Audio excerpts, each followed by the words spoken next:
Health plus programme में आप सबका स्वागत है। आज हम आपको लेकर चल रहे हैं पंजाब सरकार द्वारा मान्यता प्राप्त एक प्रयास अस्पताल, नवा शहर रोड, गढ़शंकर। अपने इलाके की एक जानी मानी संस्था जहां पर नशे को छुड़ाया जाता है और मनोरोगियों को यहाँ पर एक सफल इलाज दिया जाता है। हजारों की गिनती में यहाँ पर लोग अपना नशे की लत को छोड़ चुके हैं और तंदुरुस्त होकर एक नया जीवन जीने के लिए अग्रसर हो चुके हैं। यहाँ पर साइकेट्रिक इलाज भी बहुत उत्तम क्वालिटी का है। यहाँ पर सबसे ज्यादा काउंसलिंग के ऊपर यकीन रखा जाता है। हमारी टीम ने डॉक्टर अश्वेजा नागेश जी से बातचीत की, जिन्होंने हमें एक प्रयास hospital neuro psychiatric and de addiction centre के बारे में जानकारी दी। दर्शकों, पंजाब प्लस चैनल पे आपका स्वागत है। आज हम आए हैं एक ऐसे वेंचर के ऊपर जो मानसिक बीमारियों के लिए एक वरदान है, और अभी हम बात करेंगे डॉक्टर अश्वेजा नागेश जी के साथ। डॉक्टर साहब, स्वागत है आपका हमारे स्पेशल शो में। थैंक यू, नमस्ते। डॉक्टर साहब, क्या कहना चाहेंगे कि हम ऑफन सुनते हैं कि जो एडिक्शन है वो एक चॉइस है या एक शौक है, क्या कहना चाहेंगे आप? कई बार लोग ये समझते हैं कि एडिक्शन जो है वो एक कैरेक्टर की कमी है या एक चॉइस होता है, पर क्योंकि मैं इस तरह के पेशेंट्स के साथ कई सालों से वर्क कर रही हूँ, रेगुलरली हम इनसे डिस्कस करते हैं और जानने की कोशिश करते हैं कि कैसे वो इस प्रॉब्लम के अंदर आए, तो हमने देखा है कि ये किसी का चॉइस नहीं होता।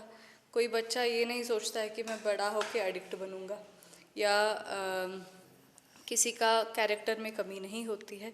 कई सारी फैक्टर्स होते हैं उनके लाइफ में जो एक के ऊपर आके फाइनली एक पॉइंट पे एडिक्शन बन जाता है।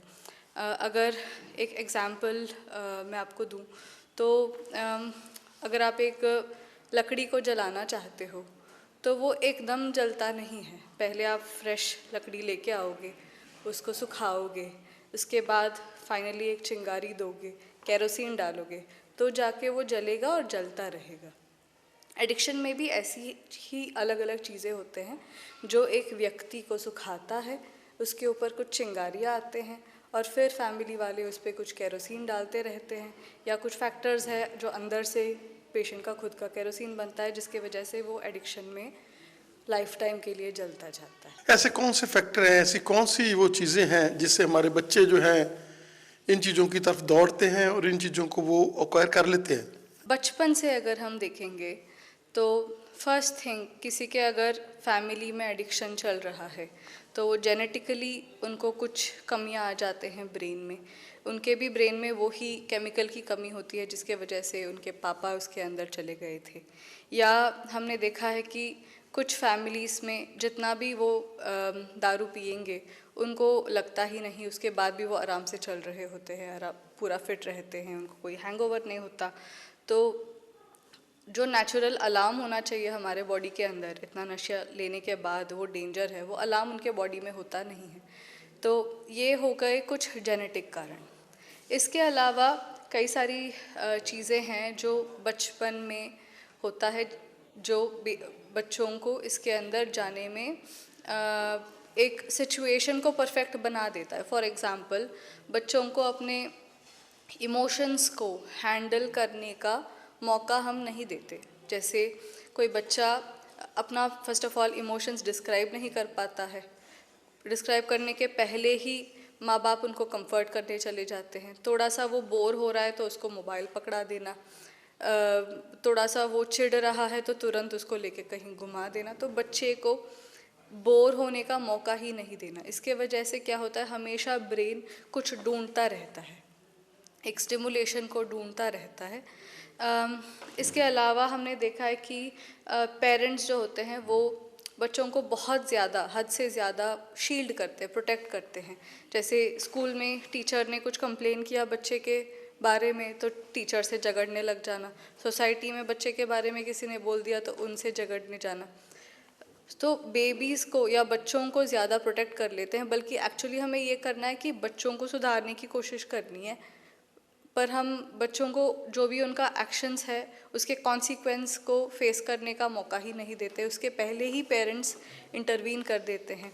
तो ये चीज़ें जो है पेरेंट्स जानबूझ के नहीं करते, अनजाने में ये उनसे हो जाता है, पर ये जो है बच्चे की कैरेक्टर में कुछ चीज़ों को ठीक से मैच्योर होने नहीं देता है। या ये हो सकता है कि कुछ पेरेंट्स जो है वो बहुत ज़्यादा परमिसिव होते हैं।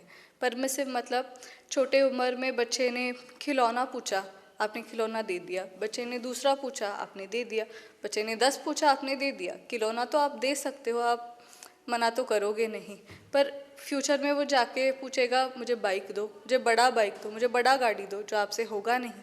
तो ऐसे हर चीज़ में बच्चों को परमिट करते जाना, उसको लिमिट ना सिखाना, कोई चीज़ की बाउंड्री ना सिखाना कि इतना काफ़ी है, ये सही है, तो ये लिमिट ना सिखाना। तो इसके वजह से बच्चे कोई भी लिमिट नहीं सीखते हैं फ्यूचर में जाके।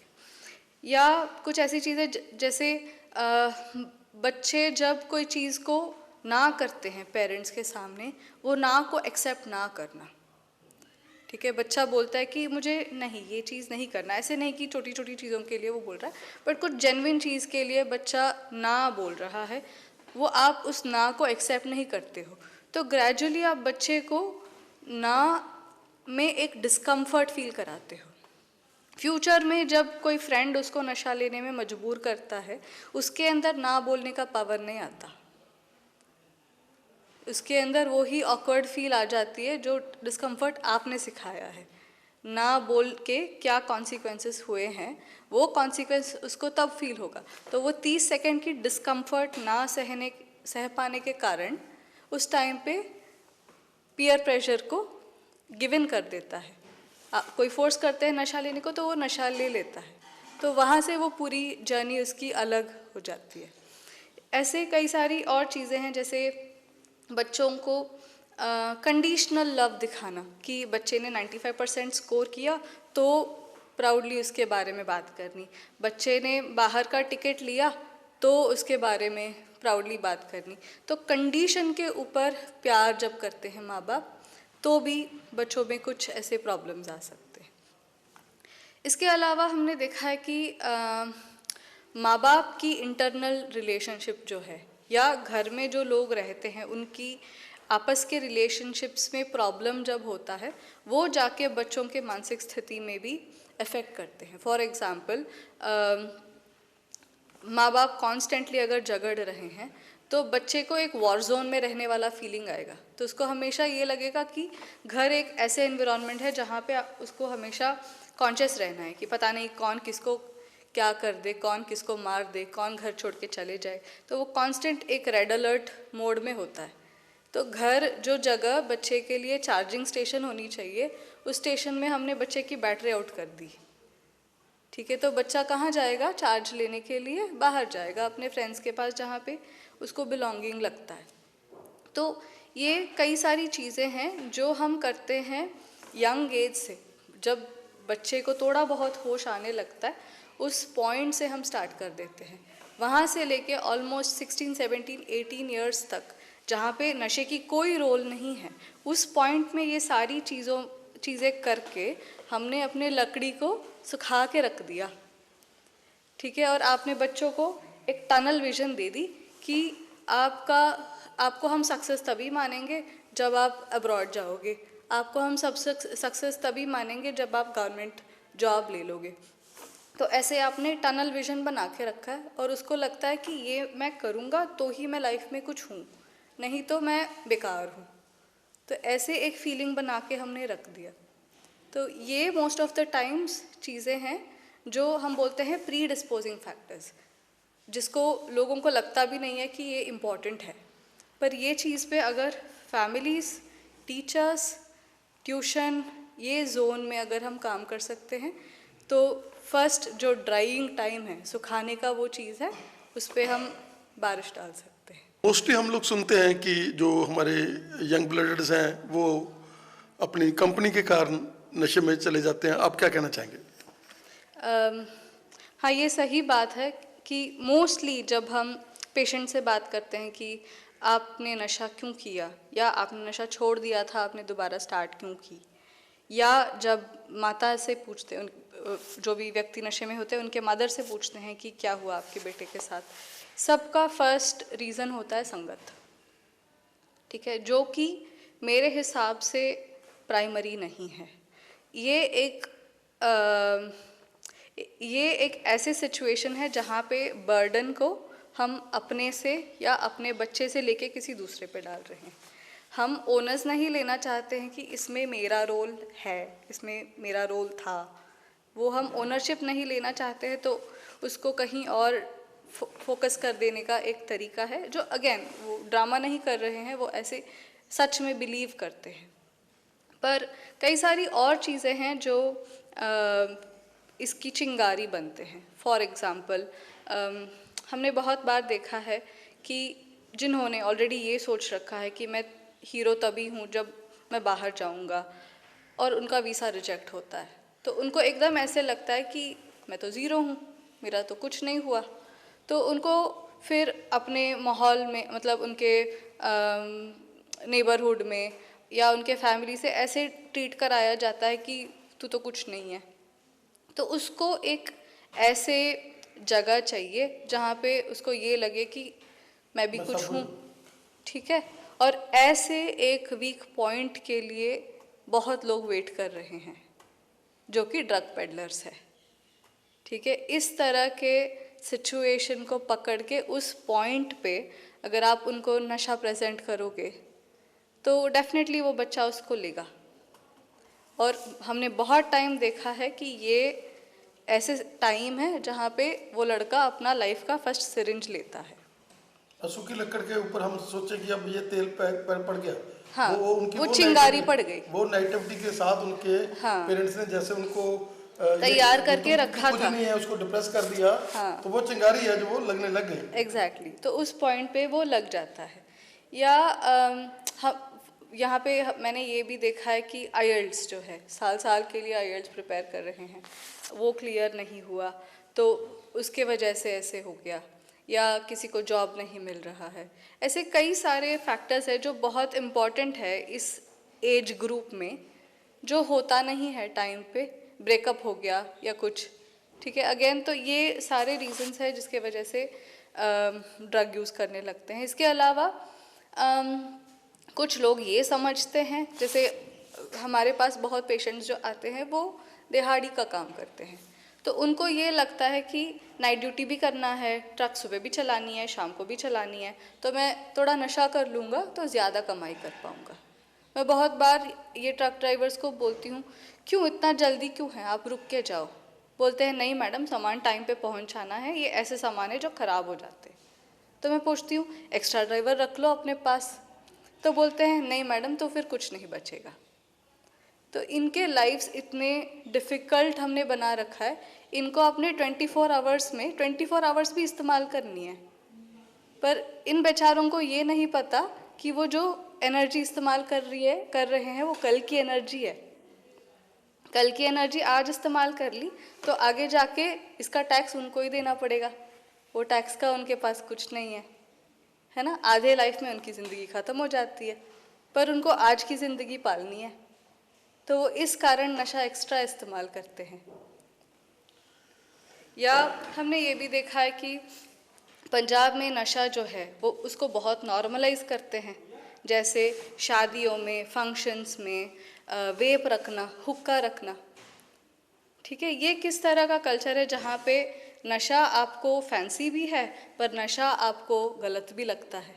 तो किसी ने कुल्लिप किया तो सही है, किसी ने हेरोइन लिया तो गलत है, नशा तो नशा है ना। तो हमने अपने सोसाइटी में ऐसे उसकी अवेलेबिलिटी खुला रखा है, उसका गेट आपने खोल रखा है, पर आपको सिर्फ आपके प्रेफर्ड लोग अंदर से आनी है, वो तो नहीं होगा ना। आपने गेट अगर खुला छोड़ा है तो कोई भी आ सकते हैं, गाय भी आ सकता है, शेर भी आ सकता है ना। तो वो भी है। और थर्ड चीज़ हमने देखा है कि अवेलेबिलिटी बहुत ओपन है, बहुत ज़्यादा ओपन है। मैं खुद हैरान हो जाती हूँ जब छोटे छोटे लड़के 16 साल के, 18 साल के, 13 साल के लड़के बोलते हैं कि मैं हेरोइन करता हूँ, ठीक है। आई एम सरप्राइज्ड कि इनको मिलता कहाँ से है, पर मिल जाता है। अनफॉर्चुनेटली इन लोगों को इलाज नहीं मिलता। मैं उनसे पूछती हूँ कि अगर आपको इलीगली नशा मिल रहा है तो आपने दवाई क्यों नहीं ढूंढा। तो बोलते हैं नहीं मैडम, दवाई नहीं मिलता है इलीगल भी, दवा हमें नशा आराम से मिल जाता है। तो हमने एक्सेस उनको इजी बनाया है नशा मिलने का, पर एक्सेस हमने डिफ़िकल्ट किया है ट्रीटमेंट का। सो इन रीजंस के वजह से कंफर्टेबली इस चीज़ के अंदर चले जाते हैं। तो सब एक बार जब लोग एडिक्शन में चले जाते हैं, उसके बाद कौन से ऐसे फैक्टर हैं जो उनको, जो चिंगारी है उसको जलने में पूरी मदद करते हैं और फैसिलिटेट करते हैं? तो कुछ फैक्टर्स है जो अंदर से हैं, कुछ फैक्टर्स है जो बाहर से हैं। लाइक अंदर से फॉर एग्जांपल उन्होंने एक हफ़्ता अगर यूज़ कर लिया तो ये नशे इतने ख़तरनाक है कि उतने में पेशेंट को तोड़ तलब सब कुछ लगने लग जाएगा। उसको वो छोड़ते हैं तो बहुत ज़्यादा शरीर में दिक्कत हो जाएगी। उनका सिर्फ शरीर ही नहीं, उनका ब्रेन ही हाईजैक हुआ होता है। ये नशे ऐसे काम करते हैं कि ब्रेन को ही वो हाईजैक कर देता है। उनको जैसे माँ की जप्पी उनको पसंद नहीं आता उसके बाद, या फ्रेंड्स के साथ बैठ के जोक उनको अच्छे नहीं लगते, क्योंकि उससे 10 गुना पावरफुल खुशी एक केमिकल दे चुका होता है, जिसके वजह से नॉर्मल जो खुशियाँ हैं व्यक्ति को कोई खुशी ही नहीं देती। तो ऐसे हाईजैक हुआ ब्रेन इसके अंदर ही रहना प्रेफर करता है। पर इसके साथ साथ हम क्या कर देते हैं, ऐसे लोगों को एक स्टिग्मा के साथ देखते हैं कि ये तो नशीली है, ये तो अम्ली है, ठीक है। तो हमने उसको अपना सोसाइटी से एक तरह से बाहर कर दिया, आउटकास्ट कर दिया। तो उनको उस सिचुएशन में अब ऐसे पीपल को ढूंढता है जो उसको अपना महसूस कराए, तो अगेन वो लोग अम्ली है, ठीक है। तो ये कारण है। इसके अलावा ये भी है कि सोशली आइसोलेट फील करते हैं वो, उनका कोई नहीं है, मैं तो अकेला रह गया हूँ। कमरे के अंदर रहते हैं, कमरे के अंदर रह के क्या करेंगे, अब अगेन नशे ही करेंगे, ठीक है। अब और एक और चीज़ है कि अब बच्चे प्लेग्राउंड में खेलते कम है, वो अपने रूम में ही रहते हैं, तो इससे बाहर निकलने का कोई अपॉर्चुनिटी उनको नहीं मिलता। तो ये चीज़ें जो है वो उसके लाइफ में एक फ्यूअल का काम करते हैं।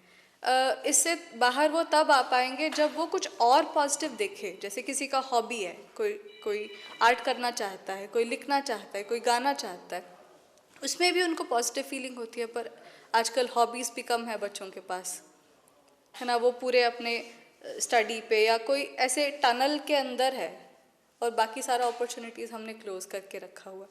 ये सारी चीज़ें एक फ्यूअल का काम करते हैं। कई बार फैमिलीज़ भी एक बार जब पता चल गया कि नशा कर रहा है बच्चा, तो उसके बाद उसको बहुत ज़्यादा गिल्टी फील कराना, उसको शेम फील कराना, उसको मारना, ये सब करते हैं। तो बच्चे उसके बाद कभी भी उससे बाहर ही नहीं आ पाते। तो हम क्या कर सकते हैं कि हमारे बच्चे जो एडिक्शन में ना जाएं? क्या इसमें हमारे टीचर्स का, क्या पेरेंट्स का क्या रोल हो सकता है? ठीक है। अब तक जो हमने बात किया वो सुन के लोगों को ऐसे लग रहा होगा कि ये तो चीज़ें हमारे कंट्रोल में नहीं है, ये कई सारी चीज़ें हैं जो ऑटोमेटिकली हो रहा है, तो एक डार्कनेस उनको महसूस हो रहा होगा। बट इतना डार्क नहीं है। There are a lot of things जो हम कर सकते हैं टू एंश्योर कि हमारे बच्चे इसमें जाए ना। एक ही सॉल्यूशन बच्चे को बाहर भेजना नहीं है। सो फर्स्ट थिंग मुझे लगता है कि पेरेंट्स को एक इमोशनल सेफ्टी नेट देना है बच्चों को। इमोशनल सेफ्टी नेट का मतलब बच्चों को इमोशनली सेफ फील कराना। उनके सारे इमोशंस वैलिड है। अगर बच्चा आपका सैड है तो वो वैलिड है, आप खुल के बात कर सकते हो कि क्या चल रहा है तेरे दिमाग में, क्या चाहिए तुम्हें। हमेशा जब भी बच्चे कुछ एक्सप्रेस करते हैं, पेरेंट्स का रिएक्शन होता है लोग क्या कहेंगे। वो साइड में रख के अगर आप ये सोच सकते हो कि मेरा बच्चा क्या कह रहा है, ठीक है। अगर आप ये जोन में देख सकते हो कि बच्चे की क्या रिक्वायरमेंट है, उसकी मासूमियत समझ के अगर हम बच्चे को एक सेफ स्पेस दे सकते हैं तो कई सारी चीज़ें वहाँ पे बदल जाते हैं। कई बच्चे अगर वो एग्ज़ाम में कम मार्क्स लेके आया है तो एकदम पेरेंट्स अग्रेसिव हो जाते हैं कि कैसे तूने कम मार्क्स लिया। उसके बाद बच्चा उसके बारे में डिस्कस ही नहीं करता है, वो पेपर ऐसे ही लेगा, फोर्जरी करके स्कूल में दे देगा। तो इसमें गलती किसकी थी? उस बच्चे की जिसने फोर्जरी किया, या आपकी जिसने उसको वो माहौल नहीं दिया कि वो आके बताए? तो पेरेंट्स को अपना एक इमोशनल सेफ स्पेस क्रिएट करना है ताकि बच्चे अपने जो भी डिस्कम्फर्ट हो, जो भी पेन हो, वो कंफर्टेबली आके उसको बता पाए। सेकंड चीज़, बच्चे को एक स्ट्रेस से हैंडल करने के तरीके सिखाए। हम जितना इम्पोर्टेंस के साथ math, science, social, history, geography ये सब सिखाते हैं, उतना ही इम्पोर्टेंस के साथ आप ये सिखाओ अपने बच्चे को कि ब्रेकअप कैसे हैंडल करना है, अपना फेलियर कैसे हैंडल करना है। क्योंकि लाइफ में मोस्ट सर्टेन चीज़ ये है कि आपको कहीं ना कहीं फेलियर होगा, ठीक है। सक्सेस तो कम लोगों को मिलता है, फेलियर ज़्यादा लोगों को मिलता है। तो फेलियर को कैसे हैंडल करना है, फेलियर में कैसे अपने आप को स्टेबल रखना है, कैसे वहाँ पे टूटना नहीं, कैसे दोबारा हम ट्राई कर सकते, कैसे होपफुल होना है, ये हमें सिखाना चाहिए।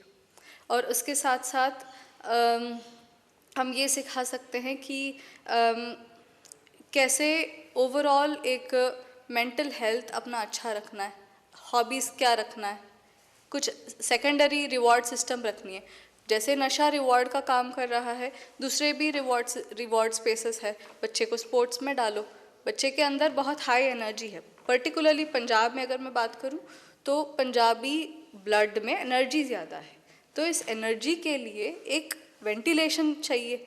तो वहाँ पे आप इनको, जैसे यहाँ बहुत इम्पोर्टेंस देते हैं सेवा, वॉलंटियर काम, इन सब चीज़ों के लिए, तो डालिए अपने बच्चों को इसमें, बच्चा उसमें एक्टिव हो, बच्चे को वहाँ से एक हैप्पीनेस फील हो जाए, किसी का मैं मदद कर रहा हूँ, तो वो पॉजिटिविटी उनको कहीं और से मिलने जैसे अपॉर्चुनिटीज़ पेरेंट्स क्रिएट कर सकते हैं। और इसके अलावा युवाश टीचर्स क्या कर सकते हैं? टीचर्स ये कोशिश कर सकते हैं कि स्कूल में बच्चे की होलिस्टिक डेवलपमेंट हो। सिर्फ ब्रेन का एक छोटा सा स्पेस है साइंस, मैथ्स, आर्ट्स, बट एक बड़ा सा और स्पेस है लाइफ स्किल। तो स्कूल्स में लाइफ स्किल्स का डेवलपमेंट किया जाए। और आई थिंक हमें एज अ सिस्टम काम करना है इसके लिए। As a system, as in I particularly want to urge police, और हमारे सिस्टम में कई तरह के मिस्टेक्स होते हैं। जैसे जो पेशेंट्स मेडिसिन्स लेके जाते हैं, उन पेशेंट्स को अपने प्रिस्क्रिप्शन के लिए या अपने मेडिसिन्स के बारे में कि ये कहाँ से ले रहे हैं, इसके बारे में एक नेगेटिव एनवायरनमेंट क्रिएट करना, बल्कि हमने दूसरे एनवायरनमेंट पे उतना काम नहीं किया है। हेरोइन इजीली अवेलेबल है, मेडिसिन्स लेस अवेलेबल है, तो मेडिसिन के बारे में स्टिग्मा हम लोग ना क्रिएट करें। मेडिसिन्स इनके हेल्प के लिए बने हैं। हमने पहले काम करना है ड्रग्स पे, इलीगल चीज़ों पे, बाद में हमें काम करना है मेडिसिन के डाइवर्शन पे। तो ये कन्फ्यूजन्स जो है सिस्टम में, वो थोड़ा सा सॉर्ट आउट होना है। इसके अलावा आई थिंक पेरेंट्स को थोड़ा सा केयरफुल होना। इतना भी करके अगर आपका बच्चा इसके अंदर लग ही गया तो आपको कुछ और चीज़ें करनी है। अपने यंग बच्चे के ऊपर नज़र रखिए, ऐसे नहीं कि आप उसको ट्रस्ट नहीं कर रहे हो। नज़र इस तरीके से रखिए कि आपको पता हो कि उसके लाइफ में चल क्या रहा है। यहाँ मैंने देखा है कि बहुत पेरेंट्स जो है, फादर्स जो है पर्टिकुलरली, वो विदेश में हैं, ठीक है, वो अपने बच्चे को प्यार नहीं दे पा रहे हैं, बल्कि प्यार के जगह मोबाइल बेच देते हैं। उनको लगता है कि मैं नहीं हूँ, कम से कम मेरे बच्चे को वो चीज़ें मिल जाए, वो खुश रहे, ठीक है, ज़रूरत से ज़्यादा पैसे बेच देनी। तो इन चीज़ों को पेरेंट्स थोड़ा कंट्रोल में रखे, अननेसेसरी मनी ना दे, ये देखे कि जो पैसे बच्चे को दे रहे हैं इसमें उसने क्या स्पेंड किया, किस पे कितना लगता है। आपने 1000 रुपये उसको ज़्यादा दे दी तो उसको 1 बिट हेरोइन मिलता है उसमें, ठीक है। आपको उसकी गिनती रखनी है कि कितना दे रहे हैं, उसमें कितना खर्चा हुआ है। बच्चे के पास बाइक है तो आप देखो उसका मीटर रीडिंग क्या है। बच्चा अगर बोल रहा है कि मैं कॉलेज जाके आया, उस पर आ रहा है 100 किलोमीटर का, तो आपको पता है आपके बच्चे ने कुछ गलत किया है आज। गलत तो नहीं, कम से कम आपसे कुछ छुपाया है, ठीक है। तो ऐसे बच्चे के ऊपर एक छोटा सा आंख रख के बच्चा बोल के जा रहा है। मैं बहुत बार जब पेशेंट्स को पूछती हूँ कि पैसे कहाँ से आए, तो वो बोलते हैं कि ट्यूशन की फ़ीस के लिए लिया था, ट्यूशन के लिए वो गए ही नहीं। तो थोड़ा सा अगर नज़र रख सकते हैं बच्चों के ऊपर तो ये चीज़ें होने से हम रोक सकते हैं। फाइनली फिर भी हो ही गया तो आप असेसमेंट कराओ, डॉक्टर के पास लेके आओ। बच्चे को छोटे उम्र में ADHD वगैरह आपको लगी, बच्चा हाइपर एक्टिव है, बच्चा ध्यान नहीं दे रहा, बच्चा बिना सोचे समझे चीज़ें कर रहा है, थोड़ा सा रिस्क वाला बिहेवियर है उसका, बाइक आप दे रहे हो तो ये 100 में चला रहा है, तो आपको समझ जाना चाहिए कि इसका ट्रैक थोड़ा ऑफ है। तो रिस्क लेने का बिहेवियर उसको बाइक चलाने में है, तो रिस्क लेने का बिहेवियर उसको नशे में भी आएगा। तो ऐसे अपने बच्चे के पर्सनैलिटी पे ध्यान रखें। अगर आपको कुछ भी आउट लगता है तो साइकोलॉजिस्ट है, डॉक्टर्स है, सोशल वर्कर्स है, हम सारे टीम यहाँ पे बैठे हुए हैं ऐसे लोगों की मदद करने के लिए। डॉक्टर साहब, आपने हमें वैल्यूएबल टाइम दिया, हमारे देखने वाले दर्शकों को इससे अवेयर कराया कि आप कैसे अपने बच्चों को IQ उनके साथ मिलाना है, कैसे आपने उनके ऊपर प्यार भरा ध्यान रखना है, उनको इग्नोर नहीं करना, उनकी बातें देखने हैं कैसे वो अपनी किस एक्टिविटी में कैसे काम कर रहे हैं, और अगर वो लग भी जाते हैं तो हमारे पास ये एक प्रयास जो लोगों की सेवा में लगा हुआ है। डॉक्टर साहब, आप जैसे डॉक्टर, आपकी पूरी टीम है यहाँ पर जो सेवा दे रही है मेंटल हेल्थ के लिए, आपका हमें समय देने के लिए बहुत बहुत धन्यवाद। Thank you. As a closing I want to say, मैंने कहीं पे एक पॉडकास्ट में सुना था कि एडिक्शन का ऑपोजिट जो है वो डी एडिक्शन नहीं है। एडिक्शन का ऑपोजिट जो है वो है कनेक्शन, कि आप कनेक्ट हो जाओ उन लोगों के साथ तो आप उनको आराम से उस चीज़ से बाहर ले आ सकते हो। सो डी एडिक्शन एक इंडिविजुअल प्रॉब्लम नहीं है, सॉरी, एडिक्शन एक इंडिविजुअल प्रॉब्लम नहीं है, एडिक्शन एक व्यक्ति की बीमारी नहीं है, ये एक सिस्टमिक प्रॉब्लम है। सिस्टमिक प्रॉब्लम, व्यक्ति, उसके फैमिली, सिस्टम, तो सब इन्वॉल्व है। हम सबको इस चीज़ के ऊपर काम करना है तो ही हम ये बीमारी जो है, जो which is transforming to be a threat to the nations development, है ना, भारत की प्रोग्रेस में ये बाधा बना हुआ है, तो हम सब का रोल है इसके ऊपर काम करने का। I think it is solvable, it is something that we can work on, but it's just that हम सबको एक अनकंडीशनल लव रखना है, अनकंडीशनल पॉजिटिव फीलिंग इन लोगों के ऊपर रखना है, तो we can definitely bring a change. अभी हम हैं एक प्रयास की उस टीम के साथ जो मानसिक बीमारियों का इलाज करती है, लोगों को एक ई जोन में लेकर उनको एक ज़िंदगी देती है, और जैसे 2025 गुजरा है और ऐसे हज़ारों नौजवानों को एक नई ज़िंदगी दी है इस टीम ने, और आने वाला समा और इस साल में प्रण करा रहे हैं ये सभी को कि आने वाला साल आपके लिए बढ़िया निकले, और आप लोग इस दलदल से, जो भी आप लोग किसी भी सब्सटेंस में पड़े हुए हैं, कोई भी चीज़ ले रहे हैं, उससे आप लोग ग्रेज करें, और अपनी फैमिलीज में भी इसको ये नहीं करें कि शौक के तौर के ऊपर आप लोगों ने 10 जने मिल गए, उन्होंने दारू पी ली, उन्होंने इकट्ठे बैठकर हुक्के पी लिए, तो इन चीज़ों से आप लोगों को बाहर आना पड़ेगा अगर आप चाहते हैं कि समाज में ये जो है बुराई कम हो। और हम नए साल में इन सभी टीम को बधाई देते हैं। आप सभी को बधाई है जी, आप सभी को कंग्रेचुलेशंस है, न्यू ईयर आ रहा है, आप सभी को बहुत बहुत बधाई हो। Happy new year sir. तो हम सब क्या कहेंगे? Happy new year, happy new year.